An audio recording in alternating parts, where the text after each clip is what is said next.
എങ്ങാനും വന്ന് കഴിഞ്ഞ എന്റെ ദൈവത്തിനാണ് സത്യം. കുഴപ്പമില്ല, ഞാൻ എങ്ങനെ പ്രതികരിക്കുമെന്ന് എനിക്ക് അറിഞ്ഞൂടാ.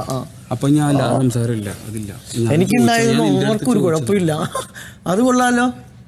എനിക്കുണ്ടായ ബുദ്ധിമുട്ടോ എനിക്കുണ്ടായ വിഷമോ എൻ്റെ വീട്ടുകാർക്കുണ്ടായ സങ്കടമൊന്നും ഇവിടെ ആർക്കും പോയിരുന്നു ഉറങ്ങണം. അവൻ കാരണം എനിക്ക് എന്തൊക്കെ പ്രശ്നം ഉണ്ടായിരുന്നു, ഇവള് കാരണം എനിക്ക് എന്തൊക്കെ പ്രശ്നം ഉണ്ടായിരുന്നു, ഈ അനുമോള് കാരണം.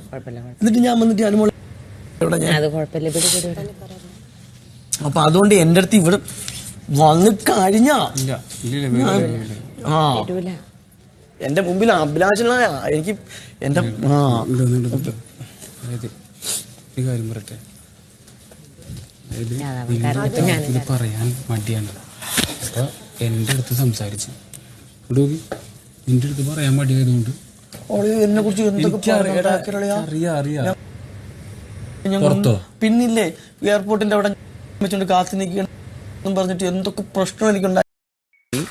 അതേപോലെ മസ്താനി എവിക്റ്റായി പോയി.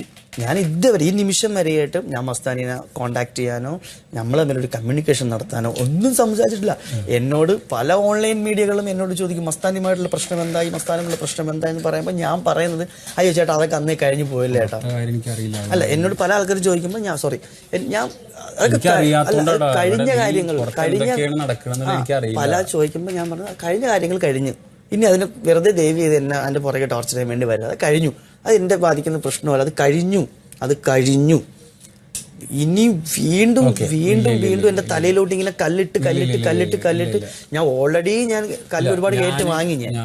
ഞാൻ ഇപ്പൊ നൂറയും അഭിലാഷന്റെ അടുത്ത് പറഞ്ഞപ്പോ എനിക്ക് അതിനകത്ത് ഒരു കാര്യം ഞാൻ നിന്റെ അടുത്ത് പറയാമെന്ന് എനിക്ക് തോന്നിയൊരു കാര്യം വരുന്നില്ല.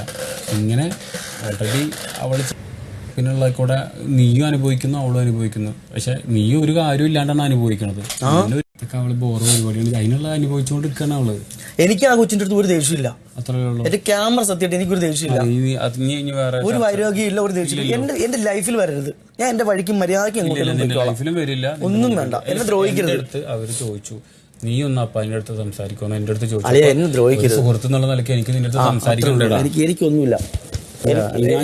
നീ പറഞ്ഞിട്ട് ഇന്നേ വരെ എന്തെങ്കിലും ഞാൻ കേൾക്കാതിട്ടുണ്ടോ? ഇല്ല, വേണ്ട. നീ ഇത് കേൾക്കുമ്പോ അങ്ങനെ പുറത്തു ഞാൻ പറഞ്ഞില്ലേ, പുറത്ത് അവൾ എന്തൊക്കെയാണ് പറഞ്ഞിട്ടുള്ളത് എനിക്കറിയില്ല, അത് നിനക്കേ അറിയുള്ളൂ. എനിക്കറിയാവുള്ളൂ. നീ എടുക്കണ തീരുമാനം അത് അറിഞ്ഞിട്ട് നീ എടുക്കണ ഞാൻ ആ തീരുമാനത്തിൽ ഞാൻ എടുക്കണ തീരുമാനം എന്നൊക്കെ പറഞ്ഞു കഴിഞ്ഞാൽ ഞാൻ ഇതിന്റെ അകത്തായതുകൊണ്ടാണ്. ഞാൻ അന്ന് വീട്ടിൽ വെച്ച് എടുത്ത തീരുമാനം എന്ന് വെച്ചാൽ ഭയങ്കര തീരുമാനമാണ് എടുത്തത്.